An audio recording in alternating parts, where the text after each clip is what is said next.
While passing through a small Mississippi town, a black homicide detective from Philadelphia is compelled to help a bigoted police chief solve the murder of an important local figure in the 1967 film In the Heat of the Night, starring Sidney Poitier and Rod Steiger. That's the film that Ryan and I will be digging up today on Movie Bones.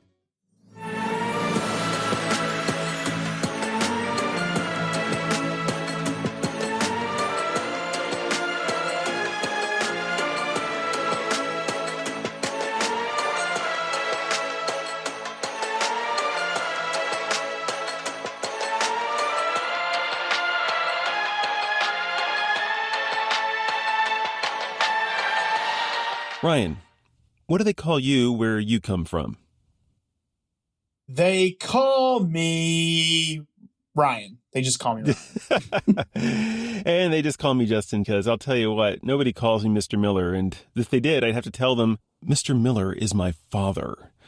And so now that I've invoked the image of a cartoon turtle, let's talk about today's film, which is most definitely not for children. And it's the 1967 crime drama In the Heat of the Night, which stars Sidney Poitier as Detective Virgil Tibbs, Rod Steiger as Chief Bill Gillespie, Warren Oates as Officer Sam Wood, Quentin Dean as Dolores Purdy, James Patterson as Lloyd Purdy, and it was directed by Norman Jewson, based on the book by John Ball. It features Philadelphia Detective Virgil Tibbs as he waits in a Sparta, Mississippi train depot on his way to visit his mother in Memphis. But there's been a murder that night in town, so he's pretty much taken as a suspect because, A, he's black in the South, and B, he's got money. He's quickly cleared, though, by his chief back home in Philadelphia, and he's pressured to stick around to help the locals with a crime that's way out of their depth because, well, like a lot of small towns, you don't get a murder every week. That's the setup, Brian, and I'm going to start by comparing this film with some storytelling notes I took when we were watching The Postman Always Rings Twice. Because I recall in that film, it very much felt like the leads couldn't make up their mind about whether or not they really wanted to be there or wanted the other one to be there. And it was kind of random whether they did or not because it never seemed to have anything to do at all with what they're, with furthering their own goals or interests, which were also a bit unclear too. In The Heat of the Night, there's something similar that, the two main characters, you have Tibbs and Chief Gillespie, and they alternate about whether they want the other one to be there or not. And it's mostly in the beginning whether or not they need to be there or someone else is pressuring them to be there. But the story gives them really good reasons for why they are there and what they have to stick together until there's a place, I forget, it's kind of hard to tell, and that's kind of a good thing, that you don't really know, but there's a place somewhere in the middle where they start to come to a mutual respect for each other. And because they've learned about each other just enough to make that kind of respect possible. So as comparison to the two films, it was a really good thing. It did it well here. I was really happy to see that. But there's so much more good that's going on here, Ryan. And what do you think?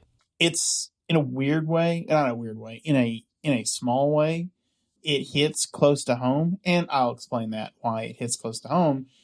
Because, I have lived in the areas, plural, that this movie takes place in for pretty much my whole entire life and everything. And the place this movie takes place in, the setting is, yes, it is Sparta, Mississippi, which is a fake town, by the way.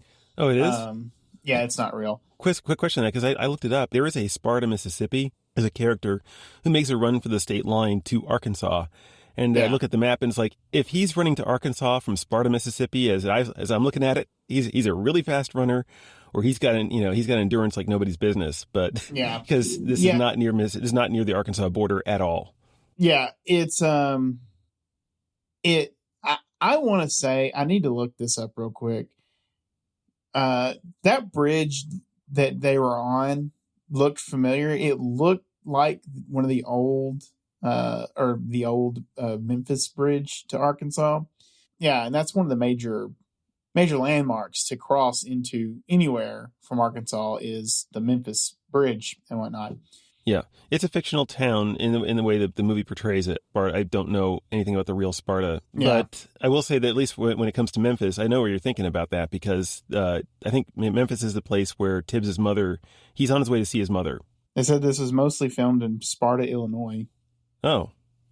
Which I was actually going to bring something like that up, or not something like that up. I was going to bring, This is a very minor issue. I know this is kind of off topic a little bit.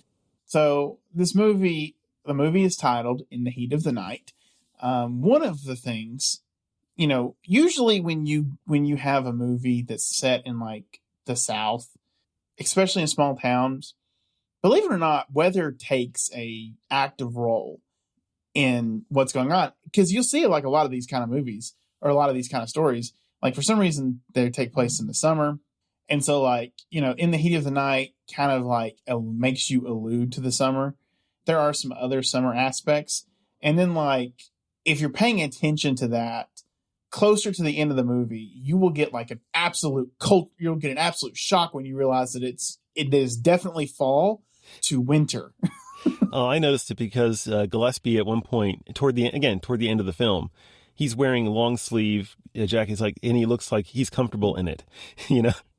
It's that scene where they're in the field that is going to be the future factory, and of course you don't see their breath or anything, but if you look in the distance, like if you go back and you watch that scene and you look in the distance, you see a fire, and by a fire I mean you see smoke coming from a chimney or something like that. Oh wow!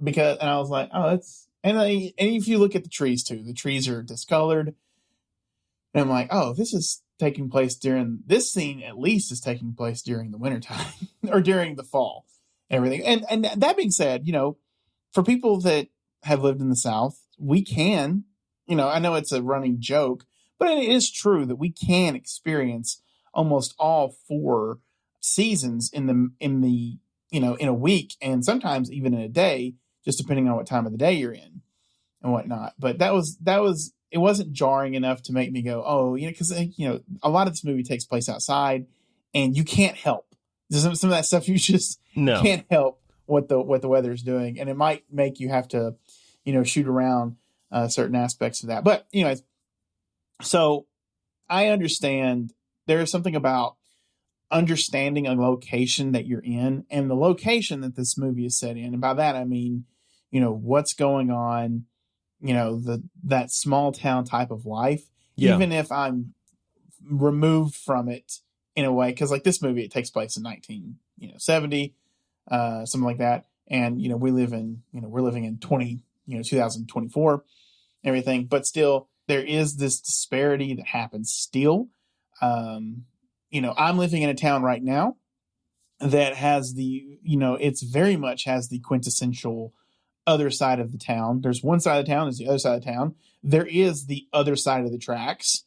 And on the other side of the tracks is, now it's more poor people, but those poor people are made up disproportionately of African American people and everything. And on the other side of the town, and that's in the same location on the other side of the tracks, you can throw a stone and hit multiple mansions. Yeah. So, and we see some of that in the movie too. So and that creates incredible racial tension that has never gone away, or never fully gone away. And so it's just, I understand the area, and I understand, even though I'm not an African American, I'm sitting there watching Tibbs talk, and I'm like, I get every feeling that you're, I understand your feeling. Not like from a personal point of view, but I understand exactly what you're going through right now, because there's a justice issue. You can't not see the injustice. First of all, they took him in strictly because in this film, they're about ready to arrest just about anybody they can grab off the street, just so they have someone to pin it to. That's what the local cops are doing, And I love the way that the film kind of points to, even though Gillespie is pretty racist, let's face it, he is. He still recognizes that something won't hold up, and he knows something can't be justified just using basic logic, so that when Tibbs gives him his badge, he's like, "Because I'm a police officer." And I love Sidney Poitier's delivery of it. He has almost no equal on the intensity scale. But he's there, and it shows him, obviously, you can call my boss back home in Philly, and they do, and it's all corroborated, and so there's nowhere else to back out to, so they have to retreat. At least Gillespie has the good sense to, it's like, okay, he called it, and I'm going to back off, and I'm still prejudiced as all get out. And I'll find, and he comes out plenty of other ways to express that too. But what I really love the film, it really picks up the idea of this kind of very decrepit moral sensibility that pervades an entire community, you know, and that even the ones who want to keep him around, there's the plant manager, you know, he's initially all supportive of the wife of the victim because she wants Tibbs on the case. Now she and her now deceased husband were not from the area, but he also brings money to the town and they're interested in that. So the plant manager, who is, you know, he makes a broad gesture of support by, you know, putting his voice in that Tibbs should stick around. You know, he still later on is like, but you know, not for too much longer when he's just talking to Gillespie on his own. And it's all strictly about using people. It becomes a lot about using, you know, the situation. And a lot of it also has to do with like personal pride. It's like there's personal pride, like from Gillespie through a bunch of the other people in the town. They all have their pride pricked. And whenever that pride gets pricked, that's when you start to see them search for the scapegoat. We talked about this, you know, in our review for To Kill a Mockingbird. And so you see that here come again. But the film is much more hard edge in a way than To Kill a Mockingbird was. Although it's like it does remind me more of I think I told you about to look up because you said you hadn't seen Mississippi Burning yet, had you? No, I haven't watched it yet. Also around the same subject is a line from that movie that reminds me of this one so much. It's like an old man who was so full of hate that he didn't know that being poor was what was killing him. It's like, now you just replace being poor with any number of other conditions or vices, and you have the people in this movie. And it's a big topic with these kind of films in general. But I love it when they actually are able to paint like this background portrait, because it's not in the front of the view. That they keep the mystery, not the mystery. They keep the crime, solving the crime, front and center for the whole thing. But you see these character elements come through from the side, and they permeate. And I thought it was a really well executed part of the film. I think it gives it value. You know, I know the solving the crime was like the driving factor of the movie.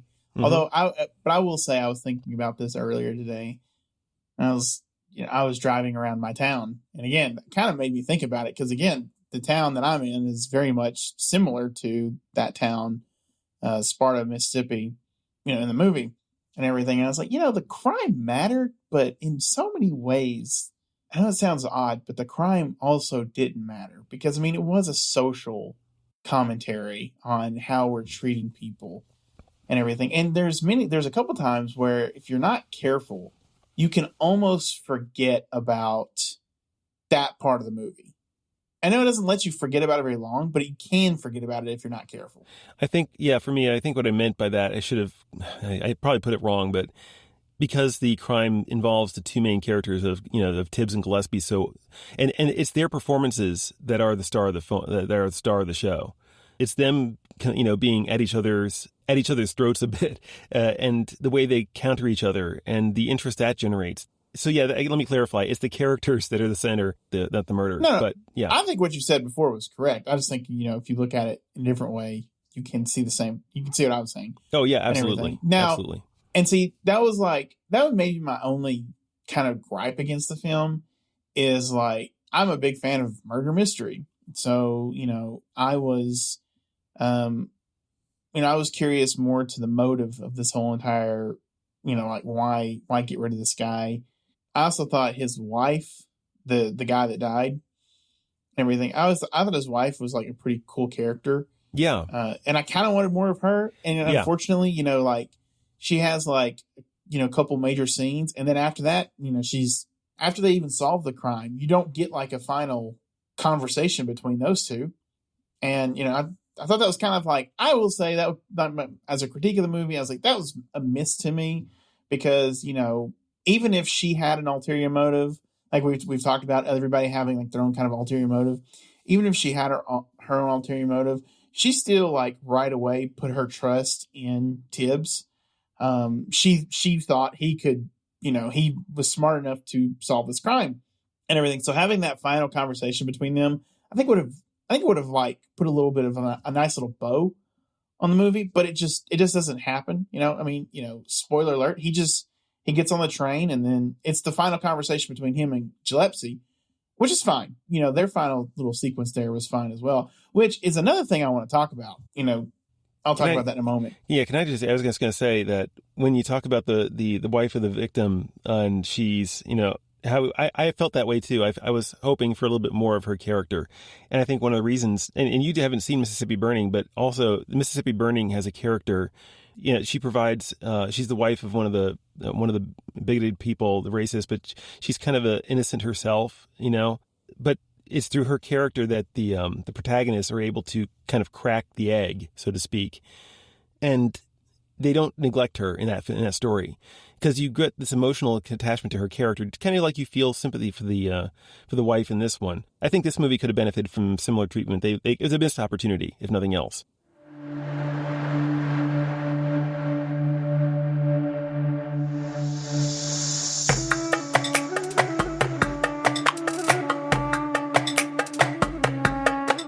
The writers put Gillespie into a series of kind of uncomfortable situations to make him have to force him to make, those kind of tough choices, kind of like the one I told you about, we were talking about before. I kind of wish there was a little bit more exploration on his background. They do give a little bit of a hint to it. He's never been married, and he's getting older, so he's not likely to be, at least as he sees it.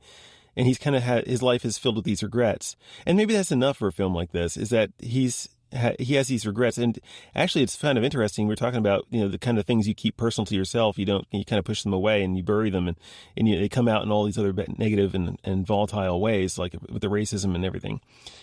But Tibbs, through getting to know each other, he actually makes Gillespie a little bit more vulnerable. And when he starts to realize that's what's going on, he kind of backs away from it at that moment. It's not, because he's not comfortable being that open. And he just can't believe he's having this conversation. He feels like he's getting pity, and that brings him back to like, hey, this is too much.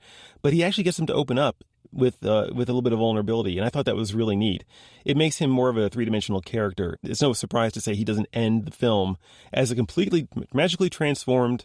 He's no longer racist at all.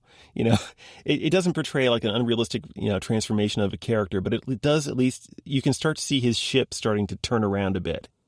I'm glad that you brought that up, because that was one of my what I was thinking too. It was like, this movie, of course, this movie is inherently about racism, and it does its best to portray what it's like for people to shift.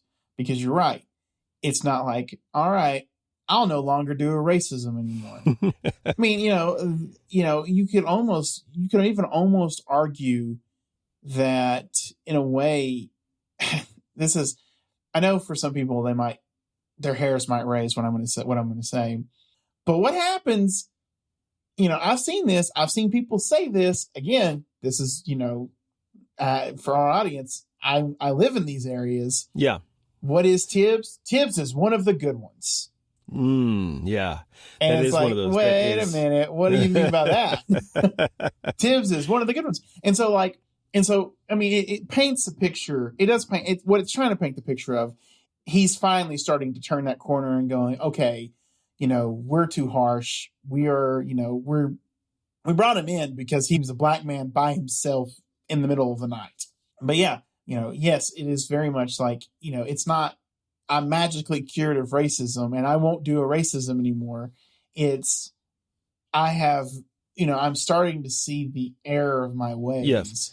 And your hope for the character is that as he continues progressing forward, he will not be worse for wear, but better for wear. You can see it as a start of a very long journey. There's a neat contrast I noticed, because one of the ways that they get Tibbs to stick around early is they kind of, you should show us all those white boys how we mess up. You'd love to see that, and you have to stick around just for that. And it takes him a moment, but he does take that bait, just, and it is the reason why he sticks around. Now, in fairness to the movie, is like they do at least show later that, Tibbs, after they get far enough along the plot, that he's gone down kind of a bad road of assumptions too. He made a mistake leading him in the wrong direction because of his assumptions, but he was quick to recalibrate and to correct himself. And before you know it, he's back on track again. But for someone else in that community to say that they even made a mistake about something like this, can you imagine any of the other characters in that town saying, "Oh man, I messed up. It looks like we have to go over here now." It's like, no. It seems like they're very bent on whatever it is that first thought comes into their head about who's to blame. It becomes a sore point of contention, that pride again, whenever something comes along that gets in the way of that story. They have their stories and they're sticking to them, even if they're completely off base. But Tibbs, on the other hand, it's like on a point of investigation, he realizes, oh, I made a mistake, and here we are, and now we're back on the case. Because that's what you do. He doesn't struggle as much with that because, well, he's able to correct for them. Yeah, and I think as well, kind of like not so much a counterpoint to what you're saying, but to kind of add to it maybe more adding to what you're saying. After they, clear his name, he becomes the character who has literally nothing to lose. Because, he's not from there. Whatever happens there, it does not affect him personally. It is almost because of that, he's willing to go home. And it is Gillespie that has to come to him. It's Gillespie. Gillespie. RG, I think. Gillespie has to come to him and says, hey, you might not have anything to lose. There's a bunch of other people who look a lot like you who have a lot to lose, because if this factory goes away, their jobs are going away. And jobs for African-American people in the South in that time period were few and far between. Well, I mean, you still saw, like, when they suspected, there's a part where they suspect a local, I guess you could say he was old plantation stock, you could say, to the point where he still has, African-Americans picking the fields for him, kind of like nothing's changed. I'm sure I'm sure there's a pittance being, to justify them as labor instead of slave, but it's probably a very thin line, and you could probably just spit and it would disappear, kind of a line. So, yeah, so they still have that going. Imagine you'd be working there instead of like at a factory. I'd take the factory. Yeah, definitely.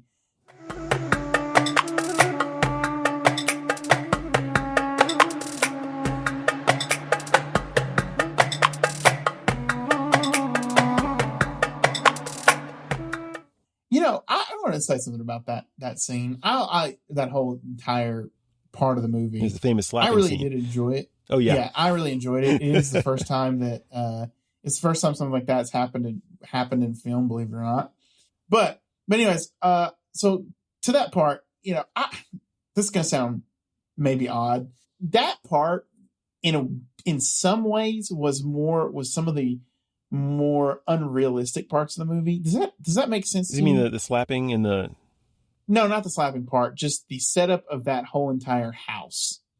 In some ways, the owner of that house, this man that he slaps and everything.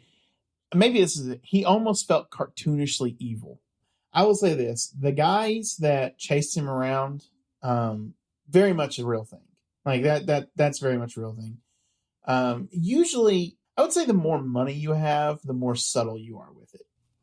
Okay. That's general, or the more power you have, the more subtle you are with your depravity. And you could make an argument like, well, it's pretty. You've already kind of hinted at it. You can make the argument, well, he's paying them, probably not paying them a livable wage, but he's paying them and everything like that. I don't know. I'm not saying that was a bad part. I'm just saying it in some ways it can take you out of the movie because it just feels. In like some he was ways, a little too forward. He was a little too forward with it, perhaps, and at least in the outset. I think I could. There's a part after the slap. It's like then I could see that bringing out the more overt side of it. Maybe that, and that's just a small critique of. That's a very small. I think that would be a very small critique of any. But yeah, I certainly after the slap, and especially because the movie's all about what happens when someone in this kind of decrepit community has their pride pricked. A funny thing about that scene too, that I find about that scene is like when after he hits the guy is very much like he morphs into this child. Like, I can't believe you hit me. And again, I think that's probably what took me out of it a little bit. But it's still, I just thought it was it's a powerful scene. It's a funny scene, and it's just an odd scene. And I'm not saying it's a good scene. It's just all of those things. I think that part worked for me when actually I had an opposite reaction to that very moment when the cops leave and you get this little moment with him where he's he kind of turns into a little bit of a child in a way, but it just shows a bit of immaturity. And I think that kind of does dovetail a little bit, at least with the idea of underneath a lot of these issues is a certain level of immaturity, because maturity requires that you the maturity that goes with kind of knowing who you are. And I don't think a lot of these people, if you took them out of their situation, they would not know what to do because they wouldn't know who they were. And I think without that kind of, you become more of an immature person. I think so. I don't know if it's accurate in saying, well, he would become a little bit more childlike in the crying, in kind of a weepy mode. That might be a bit much. 'Cause I can still see thematically it works. And that's that's what I was feeling, at least. It didn't take me out of it, but I can see where you're coming from too. I'm going to be honest with you. I didn't like guess it, but it was not long into the movie that I was like, it wouldn't surprise me if whatever's going to happen, it's like this one guy. And sure enough, it was that one guy. In hindsight, I can see what they're setting up now. And if you're more perceptive than I was, and it looks like you were, Ryan, so, and if you among out there who are more perceptive like Ryan, you might figure it out too, but hang in there anyway, because there's a lot of good stuff to follow. Oh, I will say this too. I'll give you a little bit of a content warning. There's one page for part of this movie, and then its subsequent reveal of sorts that will make you go, I feel icky.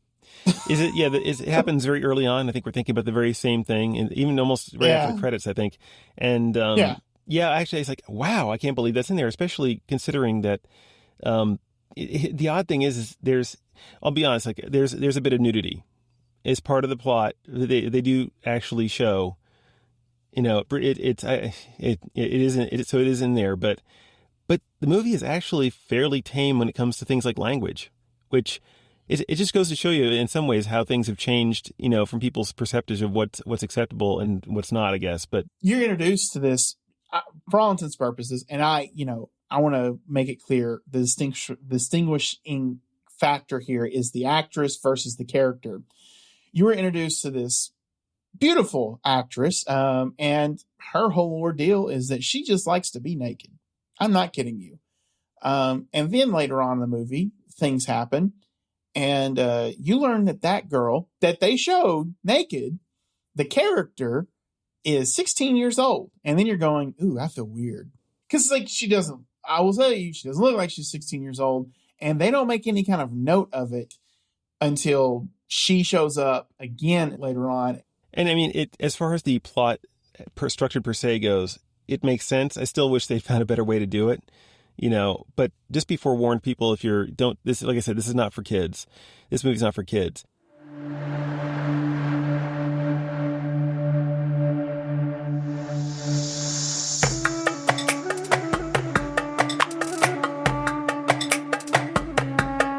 This is a solid trust me. It's not a timeless classic. It's a solid film, though. It draws you in with great dialogue and acting, and it's got just enough going around the main plot to paint a really kind of interesting picture of a community in deep moral decay under the surface. There's a lot of rewatch value here. How about you, man? I would give it a good old trust me as well.